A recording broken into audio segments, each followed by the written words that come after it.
Puja sponsored by Jyoti Motors, Diamond Harbour. তাকে হ্যাঁ হ্যাঁ, পুজোর সময় সবাই মানে সবাই কি একসঙ্গে আছেন এখন? সেই না, একসঙ্গেই আছে বলতে গেলে পুজোর সময় সব যে যার এখন কর্মের এর জন্য সব বাইরে থাকে, তা পুজোর সময় সবাই চলে আসে, সবাই একসঙ্গে থাকা হয় পুজোর কদিন। পুজোটা শুরু করলো কেন? পুজোটা এটা আমার সঠিক জানা। আপনারা কি শুনে এসছেন বড়দের কাছে? আমরা ওই শুনে এসছি, ওই আমাদের পূর্বপুরুষ যিনি ছিলেন উনি ওই মারা গিয়েছিলেন, মারা যাওয়ার পরে ওখান থেকে তারপর দেখা যায় বেঁচে আছে, ফিরে এসে পুজোটা শুরু। ঐতিহ্য বলতে সবই ঠিক আছে, কিন্তু ঐতিহ্যর আগে যে পরিমাণে হতো সে পরিমাণটা কমে এসেছে আর্থিক কন্ডিশনের জন্য। তো এই যে মানে পুজো করেন, মানে কিভাবে হয় পুজোটা, কি কি সিস্টেম? সিস্টেম আমাদের পুরো 5 টাইম ধরে পুজো হয়। যে যে ঠাকুর তৈরি করেন তিনি কি বংশ পরস্পর? বংশ পরস্পর।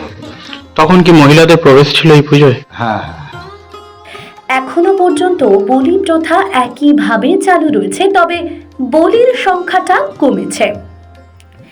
এখনো রীতি মেনে পুজোর প্রত্যেক দিন হয় 40 কেজি মনের নৈবেদ্য, যেখানে পুজোর সমস্ত জল নিয়ে আসা হয় দক্ষিণ বিষ্ণুপুরের আদি গঙ্গা থেকে।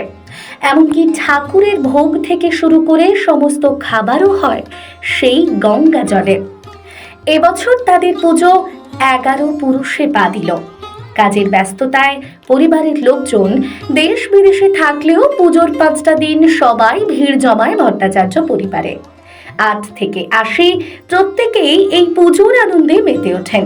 বাড়ির মহিলাদেরও রয়েছে বিস্তার কাজ, ঠাকুরের বোধন থেকে শুরু করে বিসর্জন, সমস্ত কাজই পরিবারের মহিলারাই করেন। পঞ্চমী থেকে আমাদের কাজকর্ম আরম্ভ হয়ে যায়, নাড়ু করা থেকে আরম্ভ করে। এবারে ষষ্ঠীর দিন তেমন কিছু কাজ থাকে না, ওই দিন সন্ধ্যাবেলা থেকে একটু কাজ পড়ে যায়। তারপরে আমরা সপ্তমী, অষ্টমী, নবমী 3 দিন আমাদের এখানে ভোগ খাওয়ানো হয়। মানে বাইরে থেকে আসুক, যেই আসুক না কেন, আমাদের মায়ের দর্শন করতে এলেই ভোগ খাওয়ানো হয়। এবং আমাদের পূর্বপুরুষের রীতি আছে বলিদান করা, এখানে বলিদান করা হয়। 3 দিনই হয়, সপ্তমী, অষ্টমী, নবমীর দিন 3টে বলি হয়। আগ বলি, কুমড়ো বলি এইসব হয়। এবং সেই ছাগল বলি হয় না? হ্যাঁ, ওই তো ছাগ বলি তো হয়ই, আর তার সঙ্গে আবার নবমীর দিন আবার তার সঙ্গে এক্সট্রা 2টো হয়। এবার আমরা কি করি, সকালবেলা উঠে আমরা সবজি কাটি, সবজি টবজি কেটে আমাদের শাশুড়িরা আছেন ওনারা ভোগ রান্না করেন, ওনাদেরকে হেল্প করি। তখনকার পুজো দেখেছেন, এখন আরো তো। তখন আমি খুব তখনের পুজো দেখিনি আমি, কারণ আমি এসছি 10-12 বছর হয়েছে। তখন আমরা যখন থেকে এসছি আমরা এই কাজগুলোই করি, এই কাজগুলোই। হ্যাঁ হ্যাঁ, লোকজন আসতো। হ্যাঁ, প্রচুর লোকজন আসতো। এখন অতটা আসে না, কিন্তু আসে, লোক আসে, কম কিছু হয় না, কিন্তু আগে প্রচুর লোকজন। আরো বাইরে ঠাকুর দেখতে বেরোন না, একদম সময় হয় না। প্রথা রয়েছে ভট্টাচার্য পরিবারের বাইরে থেকে কোনো ব্রাহ্মণ পূজা করবে না। পরিবারের রীতিনীতি মেনেই পরিবারের লোকজনই করবে এই মায়ের পুজো, আর সেই রীতি আজও চলে আসছে। তবে জমিদারের জমিদারিত্ব আর নেই। তৈরি হয়েছে পুজোর জন্য পরিবারের সমস্ত সদস্যের টাকার ফান্ড, আর তা দিয়েই প্রত্যেক বছরই হয় এই পুজো। রাত জেগে ঠাকুর দেখা কিংবা প্যান্ডেলে প্যান্ডেলে হপিং ভট্টাচার্য পরিবারের সদস্যদের আর হয়ে ওঠে না, কারণ নরনারায়ণ সেবা, মায়ের পুজো সমস্ত কিছুতেই তাদের সময় কেটে যায়।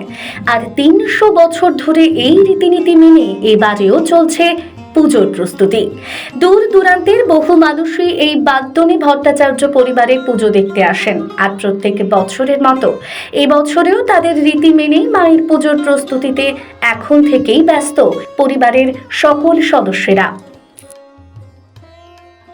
আমরা যা গল্প শুনেছি, পুজোর তো প্রচুর মানে দারুণ ব্যবস্থা ছিল, দারুণ নিয়মে পুজো হতো। সেই নিয়মগুলো সবই আমরা ধরে রাখার চেষ্টা করেছি, ধরে রেখেছি। হয়তো পরিমাণ কিছুটা কমে গেছে, কারণ আগে যেগুলো ছিল জমিদারি প্রথা ছিল, সব আসতো, অনেক লোক খেত বাইরে। তো এখন তো আর লোক তেমন একটা হয় না, তবে হয়, ভালোই হয়, ততটা আর হয় না। এবার টোটাল পুজোটাই আমাদের একটা ফান্ড করা আছে, সেই ফান্ড থেকে এবং আমাদের যত সব জ্ঞাতি গোষ্ঠী আছে সবাই সাহায্য করে আমরা পুজোটাকে পুরো ধরে রেখেছি একইভাবে। আমরা খরচা অনেক দিক থেকে বাড়িয়েছি, আগের থেকে যেগুলো হতো না, যেমন আমাদের খরচা বেরিয়েছে, আমাদের ঠাকুরের সাজ আনার যে খরচা হতো সেগুলো প্রচুর পরিমাণে বাড়িয়েছি। মানে কোয়ালিটিটা আমরা খুবই ভালো বাড়িয়েছি। এছাড়া ঠাকুর প্রতিমার দিকে খরচ আমরা অনেক বাড়িয়েছি। ফলমূল যা আসে আমাদের, যা আসতো আগে তার থেকে আমরা অনেক বাড়িয়েছি। মানে ইতিহাস খরচাটা আমরা অনেকটা পরিমাণ যতটা পেরেছি আমরা আগের থেকে অনেক কিছু বাড়িয়েছি। এমনকি অ্যাসেট যেটা পুজোর আমাদের যে বাসনপত্র বলুন বা যে পুজোর যেগুলো সামগ্রী আছে, আমরা নতুন যেগুলো আগে মাটির হতো সব সেগুলো আমরা এখন পেতল কাঁসা করে নিয়েছি। এই যে মানে যখন শুরু হয়েছে তখন বলির যে কাত্তান, সেটা কি ইতিহাস এখন মানে সেটাই আছে যখন দিয়ে শুরু হয়েছিল? বলির কাত্তাংটা এখনো সেই কাত্তাংটাই আছে। মানে যখন শুরু হয়েছিল যখন শুরু হয়েছিল সেইটাই এখনো চলে আসছে, সেটাই দিয়েই হয়। সেটাতেই বলি হয়, এইটা হচ্ছে একটা ইতিহাস। এটাই ইতিহাস। এবার বলছি যে এখনকার প্রজন্ম এই যে দুর্গাপুজোকে বাঁচিয়ে রাখতে পারবে, মানে আপনাদের যে পরিবারে এখন জমিদার নেই বা জমিদারি প্রথা নেই, জমিদার নেই, যার জন্য আমাদের অনেক অসুবিধার সাথেও আমরা যথেষ্টভাবে পুজোটাকে সামাল দিয়ে রেখেছি, বাঁচিয়ে রাখবো। এবং আমরা আশা করি আমরা কেন, আমাদের পরের জন্মও যে আমরা করে যাব তা ভালোভাবেই পুজোটাকে চালিয়ে যেতে পারবে। মানে এই পুজোতে কি সবাই আমরা কি এখানেই থাকেন না যেতে হয় বাইরে টাইরে যায় না, পুজো কটা দিন? পুজো কটা দিন তো আমাদের কারোর কোনো কোথাও যাওয়ার অবস্থা থাকে না। পুজো কটা দিন কেন, আমরা একটা মাস ধরে রাখুন। এই যে দোমেটে শুরু হবে, দোমেটের পর থেকে যে কাজটা শুরু হবে, পুজো শুরু হয়ে গেল। এই যে নারকেল ব্যবস্থা করা, একটা 60-70টা নারকেল ব্যবস্থা করা, গঙ্গা জল আনা 60-70 কলসি গঙ্গা জল, যেটা আগে কলসিতে আসতো এখন ড্রামে আসে, বড় বড় ড্রামে, এগুলো আনা, তারপর সাজ আনা, টোটাল কাজ এই 1 মাস আগে থাকতে আমাদের পুজো শুরু। আমাদের যে পুজো ষষ্ঠী থেকে শুরু হচ্ছে তা নয়, আমাদের পুজো 1 মাস আগে থাকতে শুরু হয়ে যাচ্ছে।